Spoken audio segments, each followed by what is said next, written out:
আজকে আমি সকলকে একটা আহ্বান জানাবো, আমাদের দেশ নিয়ে বিভিন্ন ষড়যন্ত্র চলছে। যদি আমরা একাকার হয়ে যারা দেশ প্রেমিক রয়েছেন, যারা ইসলাম প্রেমিক রয়েছেন, যারা মানবতা প্রেমিক রয়েছেন, আমাদের যদি আওয়াজ তুলতে পারি, এক মালিক 10 চোরাও আমাদের ঘরের সম্পদ, আমাদের দেশের সম্পদ, আমাদের জান নিয়ে ছিনিমিনি করতে পারবে না ইনশাআল্লাহ। 53 বছরে দেখেছি,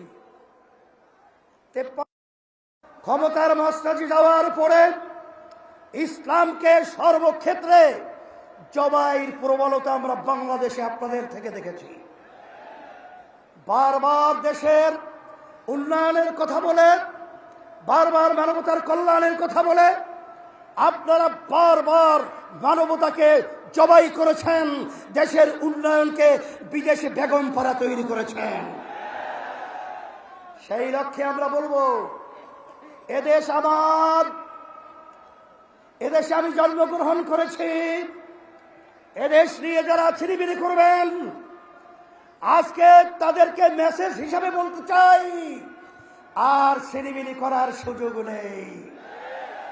আজকে জনগণ রাস্তায় নেমে এসেছে, আজকে বলুন আওয়াজ তুলেছে, আজকে স্লোগানে মুখরিত হয়েছে, আর চাঁদাবাজদের জায়গা বাংলার জমিনে হবে না।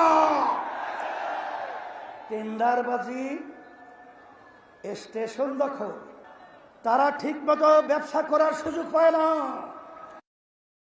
কিন্তু ভাত পাক করেও খেয়েও যেতে পারে নাই। ঠিক আপনারাও আজকে যদি জনগণের অবস্থা না বুঝেন, নির্বাচন দিনে যদি আপনারা তালবাহানা করেন, আপনাদেরকেও ইতিহাস সাক্ষী থাকবে, বাংলাদেশের মানুষ আপনাদেরকেও সেভাবে বাংলার জমিন থেকে উৎখাত করেই ছাড়বে, বাংলার জমিনে আপনাদের স্থায়ী থাকবে।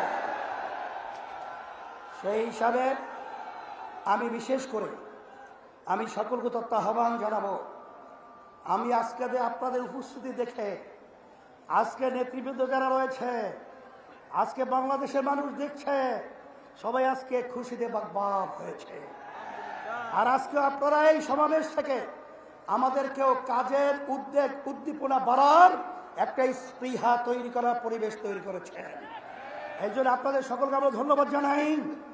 যারা আয়োজক রয়েছেন তাদেরকেও ধন্যবাদ জানাই।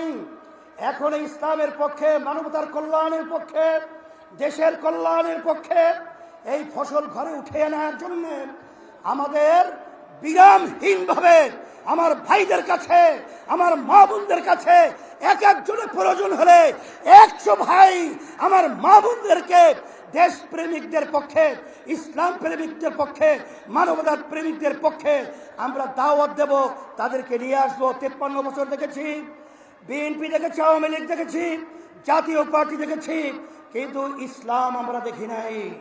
আমি সকল উদাত্ত আহ্বান জানাবো, আসেন একবারের মতো হলেও আপনার কি ইসলামের জন্য একবার যদি আপনারা আমাদেরকে, আমাদের সবাইকে যদি আপনারা বাংলাদেশের সংসদের মধ্যে আপনারা উড্ডীন করতে পারেন, আমি আপনাদেরকে পরিষ্কারভাবে বলতে পারি, এই দেশের ভিতরে আল্লাহর রহমতে আর মায়ের কোল খালি হবে না ইনশাআল্লাহ।